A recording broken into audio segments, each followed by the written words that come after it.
Well, Gaffer, it's been an unbeaten away start for yourself and a great platform going into this weekend, really. Yeah, definitely. When I looked at it before I came in, it was two difficult away games. We kind of got Hartlepool at a tough stage because they're full of confidence. He was playing Rotherham in the Papa John's semi-final, and Graham Lee was up for manager of the month, so it was a good point away there in difficult pitch, and then different circumstances at Forest Green. Obviously, a really good team on a good pitch. And I thought we've shown two sides of it, really battling performance against Hartlepool.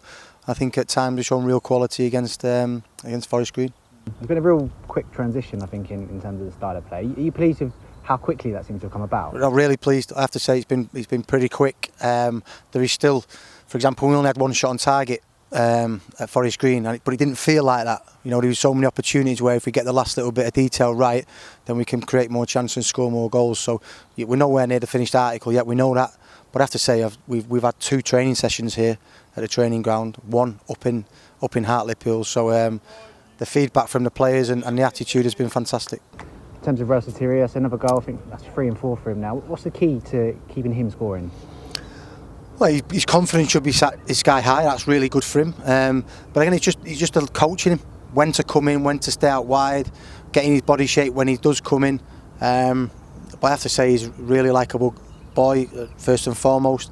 Very strong. He likes physical contact. He's not one of them young kids that feels a contact and goes over. He can actually bounce off that contact. So we think we've got a real asset at the club with him, and long may his scoring runs continue. We saw George Ray come off that injury. Can you give us a bit of an update on that one now? Yeah, I mean, it's too early to say as we speak, but it's a bit of a tight hamstring. He didn't feel anything tear or pop, so that's a good sign. We hope that it's just a fatigue from the 2 long journeys, and he felt it a little bit in the Hartlepool game. But Chad come in and done fantastic. So if George isn't ready, then I'm sure Chad will be happy to step in. Rochdale on Saturday, and there's quite a few similarities with the teams. I think both on 16 draws, which is high in the league, and they've just had the one win in 2022. So what can we expect from this game? No, well, I've actually watched Rochdale a couple of times. They're a really good footballing team, so I'm expecting a good football game. Robbie Stockdale's come from the academy background, so you expect people like that to promote the way that they play in a good way.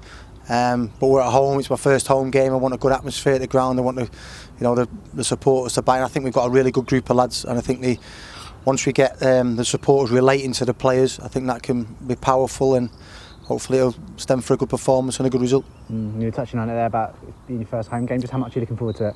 Yeah, I can't wait. I mean, I've missed it. I had 3 months out, and even before that, probably not had a proper home game since Swindon, because when I went to Salford, there was obviously no supporters.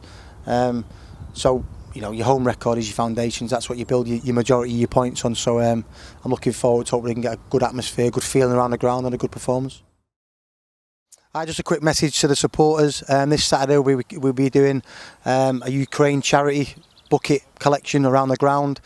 So please support generously. Obviously, Ukraine are going for a really tough time at the minute, and seeing as I've got the wrong training top on, I'll donate the first £50. So please donate generously for a great cause.